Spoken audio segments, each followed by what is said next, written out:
आज देश में एनएफएस का मुद्दा एक बार फिर से जोर पकड़ चुका है। जब से राहुल गांधी जी दिल्ली विश्वविद्यालय आए और एनएफएस के मुद्दे को उन्होंने गंभीरता से लेते हुए इसको उठाया है, उसके बाद से ये सवाल आज पूरे देश में फैल गया है। सबसे पहले तो ये जानने की ज़रूरत है कि एनएफएस क्या है। नॉट फाउंड सुटेबल मतलब एक भी अभ्यर्थी योग्य नहीं पाया गया है। अब सबसे बड़ा सवाल यहाँ खड़ा होता है कि ये अभ्यर्थी हैं कौन। ये अभ्यर्थी एससी, एसटी, ओबीसी समाज से आने वाले पहली पीढ़ी जो पढ़ लिख कर अब आगे आ रही है, उनको एनएफएस किया जा रहा है। आखिर ऐसी क्या वजह है कि दिल्ली विश्वविद्यालय, Allahabad university, Banaras university, JNU जैसे संस्थानों में पिछले 3-4 सालों में बड़ी तादाद में ओबीसी, एससी और एसटी की सीटों को एनएफएस किया गया है। साफ है जो मनुवादी विचारधारा के लोग बैठे हुए हैं प्रशासन में, वे प्रोफेसर जिनके दिमाग में आज भी ये भरा पड़ा है कि वो मनुवादी विचारधारा के लोग हैं, वही लोग वहाँ बैठकर इनकी सीटों पर एनएफएस करते हैं। ऐसी क्या मजबूरी होती है कि एक तरफ तो आपको योग्य उम्मीदवार मिल जाते हैं, लेकिन दूसरी तरफ आप उन अभ्यर्थियों को अयोग्य ठहरा देते हैं जिनको आपने खुद ही पढ़ाया है।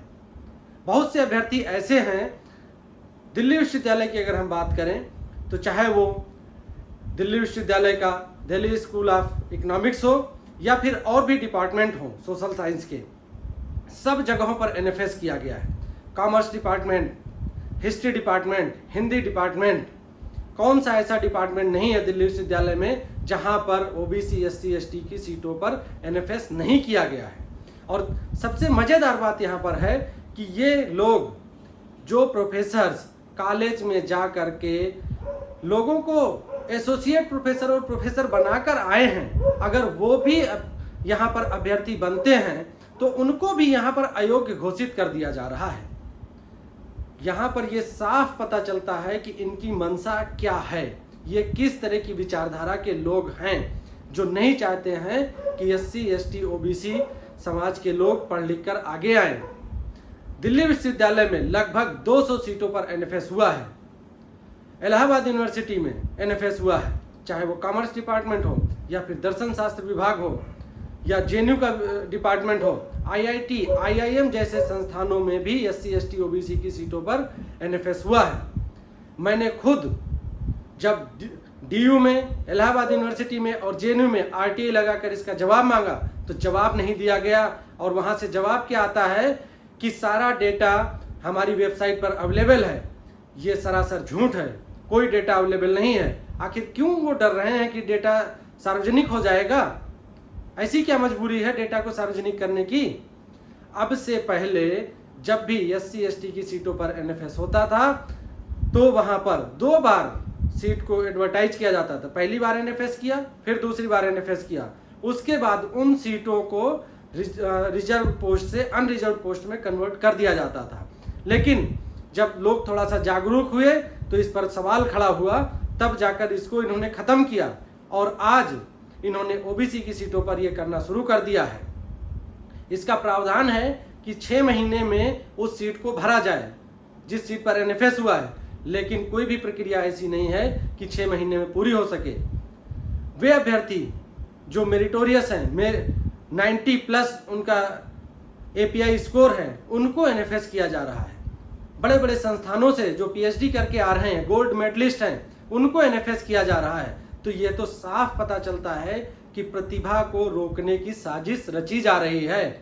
और ये सबको पता है, इतिहास गवाह है कि यह सरकार मनुवादी विचारधारा की सरकार है जो दलित पिछड़ों का हक पहले भी खाती आ रही है और आज भी वही हकमारी कर रही है कि ये लोग पढ़ लिख कर आगे ना आए।